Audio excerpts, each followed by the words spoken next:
Hello, everyone. This is Richard C. Wilson of the Family Office Club, and today we're doing a member spotlight interview with Mike Brumagin from Battle Monument Group. Welcome, Mike. Hi. Thanks for having us on here, Richard. Appreciate it. Sure. So your investment firm offers something quite different than the average kind of multifamily real estate sponsor, or the average firm we see come through our investment community. Can you describe maybe in a line or two what you do as a team?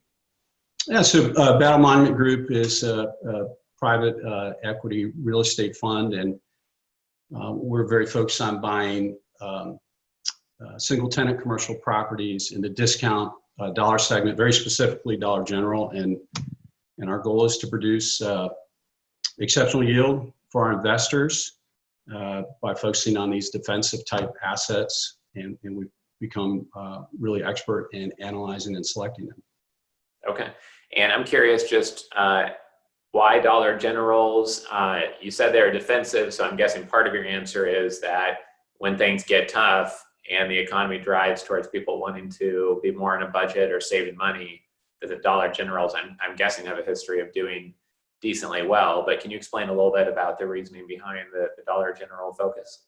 Yeah, absolutely, Richard. We started out in 2014 doing this, and given our kind of previous lives experience, we knew we were going to be in the single tenant commercial realm, which is obviously still huge. And ultimately, we wanted to focus on assets we felt would be in the portfolio for a long time. We're buy and hold. That's slow and steady wins the race. And so, of course, yeah, as you noted, defensive, meaning they would perform well in essentially any type of economy, be it a booming economy, an economy muddling along, or even a down economy. And Lord knows, not that we wish it on anyone, but we've all been put to the test with COVID and the crisis, and it's actually been a really good proof of our hypothesis in that all of our assets have performed well. All rent has been paid in full on time, and we're really pleased with that outcome. Great. Yeah. Congratulations. I know a lot of people are struggling right now. It sounds like you're doing pretty well in your portfolio. What's the size of your fund? You said you started it about 6 years ago, right? Yeah. So we've actually launched and fully subscribed and closed two previous funds. They were smallish, $5 million equity raises each, but it was important to us to prove to ourselves that the repeatable nature of what we had started. We're very, given our military backgrounds, we're very conservative, systematic type of team. And we currently have 44 properties that we own, valued at roughly $35 million. And, very excited to share about our most recent fund that we launched. Hopefully we talk a bit more about that, and very excited. Yeah, sure. Why don't you go ahead and tell us a little bit more about that? What are you looking to do that's different in this fund? Is it just a larger size, or? Precisely correct, Richard. We again, in the spirit of taking a systematic approach to growth, this next fund that we launched at the beginning of 2020, aptly named Yield Fund 2020, is a $25 million raise, doing exactly what we do, and we believe we do very well. It provides for an 8% preferred return to investors with an overall target IRR of 11 to 12%. And that's based on a 50-50 split of carried interest on the back end at fund wrap up, whether that be recapitalization and or liquidation. Okay. Oh, and I would like to add that we currently, literally as we speak, have a 44 store package under contract. And so one of the reasons why we're really excited to be doing this interview with you and sharing about our firm, we're very actively raising capital so that we can close on that deal. Right. Okay, great. And, I grew up in the Boy Scouts and playing a lot of sports. And so I think there's a certain amount of discipline and work ethic that comes from that.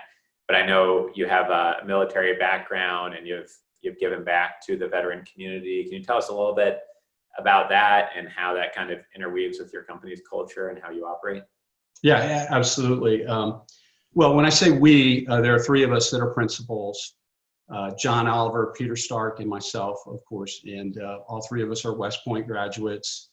And as it turns out, all three of us are also decorated combat veterans. Several of our staff members are veterans, a couple other service academy graduates, not all West Point, one of them is an Air Force Academy graduate. So I really think that manifests itself in two ways into our fund, Richard. One is just in terms of our overall management approach. I mean, we don't, to keep this succinct, I wouldn't go through everything, but it really is everything from how we manage our overhead, lean and mean, and how we treat people. I mean, one example would just be that I really believe firmly that there's just a degree of earnest conviction you get from a group like us when we say things like we put investors first. And we use words like integrity. That means the world to us. And we don't use those words lightly or tritely. And of course, it explains our passion for giving back to the veteran community. Right, great. What's the number one due diligence question investors should be asking you? And maybe they never ask this question, but they should be. What would be a sharp question for them to be thinking about? Like, let's say they talk to 3 different firms like yours. How could you help them be smarter? Yeah, I think the number one risk component that we face is the limited alternate use of the assets we acquire given their rural nature. I mean, to be candid, there's not a line around the block of tenants that are dying to get into the type of properties that we own. If there were, Dollar General closed that location, let's say. Right. So, which again brings us back to the absolute critical nature of our due diligence process. It's imperative that we pick winners. And I think our track record thus far really speaks to that, in the 6 years we've been buying and managing these assets. We've had 18 properties come up for lease renewal, and of those, 17 have renewed on time or early. So we have a very good track record. Yeah, congrats. That's great. And I guess that's one thing, having a fund versus investing in one property. If an investor is to go out and invest in one property on their own and they're getting exposure to one property, and by chance that one doesn't get renewed, you're taking a massive outsized risk compared to having 5, 10, or 44 properties in a single portfolio, right? Yeah, exactly correct. When we bought our first property, our first fund, we felt really kind of exposed because we just had that one property. But, as we've grown, it can kind of self-insure essentially, in that, if we had a property go dark, that would not at all impact investor yield. Sure. Okay. I'm still just as passionate as ever about the due diligence process. Okay. And just earlier this morning for commercialrealestate.com, we did an hour-long interview on net lease properties by chance. So all of this is kind of top of mind. And I'm just curious, you look at these properties all the time, you're evaluating the location, you're evaluating, maybe the traffic or the performance of things in an area. What's a $100,000 kind of piece of advice you could provide to an investor looking to allocate to an area like this or to a fund like yours? Well, I guess I would one up you, Richard, and say I have $1 million answer, and that is to invest with us. Let us put our extensive, highly disciplined due diligence process to work. There's no secret sauce here.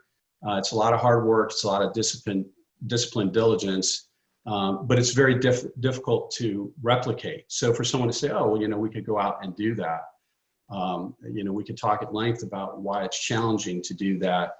At the end of the day, you want to put your capital with people that you trust, that you believe are competent to manage the assets that they acquire, and are going to strive to give you the return that they're targeting. And we have a great track record in that regard. So, if there was one nugget in there, Richard, I would say it's as important about who you're investing with as it is what you're investing in, because we are so passionate about the conservative nature of the assets we acquire and delivering to our investors. But that starts with the people, not the assets. Right. It's the people that are going to make sure they get the assets that deliver on the promise. Right, right. Yeah, I do think that a lot of investors, whether they realize it or not, are really looking for people they can trust and have high conviction in, more so than getting an amazing return. They'd rather be with people that they can sleep at night, trusting their money with, rather than someone trying to hit a home run for them and they don't even know if they can trust them not to run away with their money or something of that nature. So, Right. So totally let me lose the sleep at night. Let us lose that sleep at night worrying about your returns so you don't have to. right, right, for sure. So, Mike, how could someone get in touch with you if they have, a property for you, a resource for you, if they'd like to invest with you? Maybe they have a wealth management firm and they think half a dozen of their clients should be considering your product. What would be the best way to get in touch?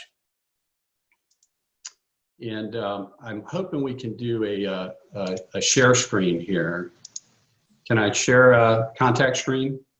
Oh yeah, sure. Let me just click one button here and you should be able to. So there we go. Should allow you to now. And there's our contact information right there. Of course, our website and my direct email and phone number. Okay, great. And if somebody's following along on our podcast, just so you know, the website is battlemonument.com. And the phone number is 804-360-7982. Great. Well, I appreciate you having me here today, Mike. Any last comments before we sign off?